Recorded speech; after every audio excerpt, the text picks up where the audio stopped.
জয় রাম, জয় গোবিন্দ। নমস্কার প্রিয় দর্শকবৃন্দ। আধ্যাত্মিক জগতের গভীরে ডুব দিতে এবং জীবনের পরম সত্যের সন্ধান করতে বেদবাণীর সিরিজের নতুন পর্বে আপনাদের সবাইকে স্বাগত। আজ আমরা আলোচনা করব শ্রী শ্রী রাম ঠাকুরের বেদবাণী দ্বিতীয় খণ্ড থেকে একটি অত্যন্ত গুরুত্বপূর্ণ পত্রাংশ নিয়ে, যেখানে তিনি আমাদের জীবনে কর্ম, ভাগ্য এবং প্রকৃত শান্তির পথের দিশা দেখিয়েছেন। জয় রাম, জয় গোবিন্দ। গুরু ভ্রাতা, গুরু ভগ্নী এবং সবার প্রতি রইল অসংখ্য প্রণাম। আপনাদের প্রতি অনুরোধ রইল আমাদের এই চ্যানেলটি লাইক, শেয়ার ও সাবস্ক্রাইব করার জন্য।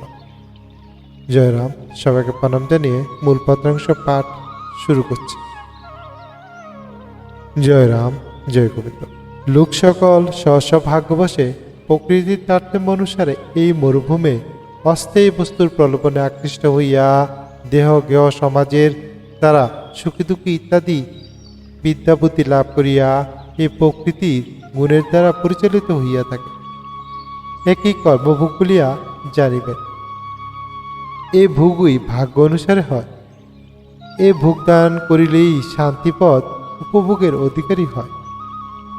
মন হইতেই সুখ দুঃখ ভোগ হয়। এই জন্যই প্রতিসেবার মাহাত্ম্য নিয়ে ভোগ বিধান করিয়া স্বাভাবিক দাসত্ব সেবা হইয়া থাকে। মনের দরকার হয় না। সকল প্রাণীর সত্যরূপ আত্মা একই হয়, ভিন্ন কেহ নয়। দেহ অবয়বই পৃথক পৃথক দেখা যায়। জয় রাম, জয় গোবিন্দ। মূল পত্রাংশটি নিম্নরূপে ব্যাখ্যা করা যাইতে পারে।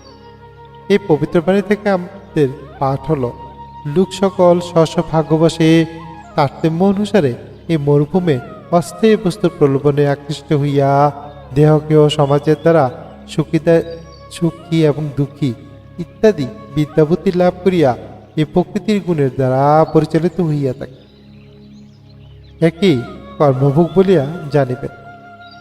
দয়ালগুরু বলেছেন, এই নশ্বর পৃথিবীর জীবন আসলে এক মরুময় যাত্রা। আমরা এখানে আসি নিজের ভাগ্য নিয়ে প্রকৃতির বিভিন্ন গুণের প্রভাবে। পার্থিব বস্তু সম্পর্ক এবং সামাজিক অবস্থান প্রলোভনে আমরা মুগ্ধ হয়ে পড়ি। এই প্রলোভন আমাদের সুখী বা দুঃখী করে তোলে। আর এই অবস্থাকেই দয়ালগুরু বলেছেন কর্মভোগ। জয় রাম, জয় গোবিন্দ। চলুন এই কথাগুলির আরো সহজভাবে বোঝার চেষ্টা করি। জয় রাম, জয় গোবিন্দ। এক, অস্থায়ী বস্তুর প্রলোভন আমাদের এই পৃথিবী বা জীবনকে ঠাকুর একটি মরুভূমির সাথে তুলনা করেছেন। মরুভূমিতে যেমন মরীচিকা দেখা যায়, তেমনি আমাদের জীবনে ধন সম্পদ, ক্ষমতা, খ্যাতি এই সবই আসলে এক রকমের মরীচিকা। এগুলি সাময়িক এবং ক্ষণস্থায়ী। আমরা এগুলির পিছনে ছুটে বেড়াই, মনে করি এগুলি আমাদের সুখ দেবে। দুই, প্রকৃত এবং কর্মফল। প্রকৃতির এবং কর্মফল আমাদের জীবনের প্রকৃতির তিনটি গুণ দ্বারা পরিচালিত হয়: সত্য, রজ এবং তম। এই গুণগুলির প্রভাবে আমরা বিভিন্ন ধরনের কাজ করি, যার ফলস্বরূপ ভালো মন্দ অভিজ্ঞতা লাভ করি। এই ফল লাভেই ঠাকুর কর্মভোগ বলেছেন।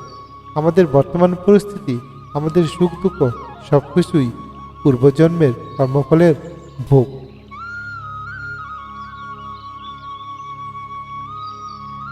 তিন, মনের ভূমিকা। এই পত্রাংশে আরো বলা হয়েছে, মন হইতেই সুখ দুঃখ ভোগ হয়। আসলে বাহ্যিক কোনো ঘটনা কি আমাদের সরাসরি দুঃখ দেয় না। আমাদের মনে সেই ঘটনাকে কিভাবে গ্রহণ করে তার উপর নির্ভর করে আমরা সুখী নাকি দুঃখী হচ্ছি। মনের এই ভূমিকাটি এখানে সবচেয়ে গুরুত্বপূর্ণ। চার, আত্মার উপলব্ধি এবং শান্তি। এই কর্মভোগের পর থেকে মুক্তি পাওয়ার উপায় কি? ঠাকুর বলেছেন, এই ভোগদান করলেই শাস্তি পথ উপভোগের অধিকারী হইয়া যায়। অর্থাৎ যখন আমরা আমাদের কর্মফলের কে নির্বিচারে ভোগ করে নেই, তখন আমাদের শান্তি লাভ করি, আমাদের শান্তি আসে। আর এই শান্তির পথটি হলো দাসত্বের সেবা। ঠাকুর বলেছেন, প্রতি সেবার মাহাত্ম্য নিয়োগ বিধান করিয়া স্বভাবই দাসত্ব সেবা হইয়া থাকে, মনের দরকার হয় না। এখানে প্রতি সেবা মানে শুধু স্বামী সেবা নয়, বরং নিজের আরাধ্য বা ঈশ্বরের প্রতি সম্পূর্ণ আত্মসমর্পণ। যখন আমরা নিজেদেরকে সম্পূর্ণ রূপে দাস বা সেবক হিসাবে আত্মসমর্পণ করি, তখন আমাদের মন থেকে সুখ দুঃখের অনুভূতি দূর হয়ে যায় এবং আমরা পরম শান্তি লাভ করি।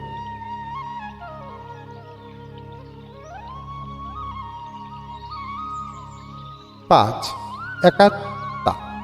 সবশেষে ঠাকুর বলেছেন, সকল প্রাণীর সত্যরূপ আত্মা একই হয়, ভিন্ন কেহ নয়, দেহই অবয়বই পৃথক পৃথক দেখা যায়। এই কথাটি আমাদের চরম সত্যের দিকে নিয়ে যায়। যদিও আমরা আমাদের শরীর এবং বাহ্যিক আবরণ ভিন্ন, কিন্তু আমাদের সবার ভেতরে যে আত্মা রয়েছে তা একই। এই উপলব্ধি আমাদের ভেদাভেদ তা দূর করে এবং একত্রের পথে পরিচালিত করে। জয় রাম, জয় গোবিন্দ। তাহলে আমরা বুঝলাম, জীবনে সুখ দুঃখ কষ্ট আসলে কর্মফলের প্রতিফলন। যখন আমরা এই বুককে মেনে নেই এবং নিজের পরম সত্তার সেবক হিসাবে আত্মসমর্পণ করে নিজেকে, তখনই আমাদের মন শান্ত হয় এবং প্রকৃতির যে প্রকৃত শান্তি তার পথে এগিয়ে যেতে পারি। জয় রাম, জয় গোবিন্দ। দয়াল গুরু শ্রীচরণে আবারও রইল শতকোটি প্রণাম রইল প্রিয় ভক্তবৃন্দের প্রতি। লেখাখানা বড় হয়েছে বাণীর আলোকে পথ চলা শেষি রামঠাকুরের বেদবাণী পত্রাংশের ব্যাখ্যা বই থেকে। জয় রাম, জয় গোবিন্দ। আপনাদের প্রতি বিশেষ অনুরোধ রইল আমাদের এই চ্যানেলটি লাইক, শেয়ার ও সাবস্ক্রাইব করার জন্য। আপনাদের মহামূল্যবান মতামত আমাদের কমেন্ট বক্সে জানাবেন। আপনারা কী ধরনের ঠাকুরের কথা শুনতে চান তা আমাদের কমেন্ট বক্সে জানাবেন। আমাদের প্রচেষ্টা থাকবে সেই পথে নিজেদেরকে পরিচালিত করা। জয় রাম, জয় গোবিন্দ। দয়াল গুরু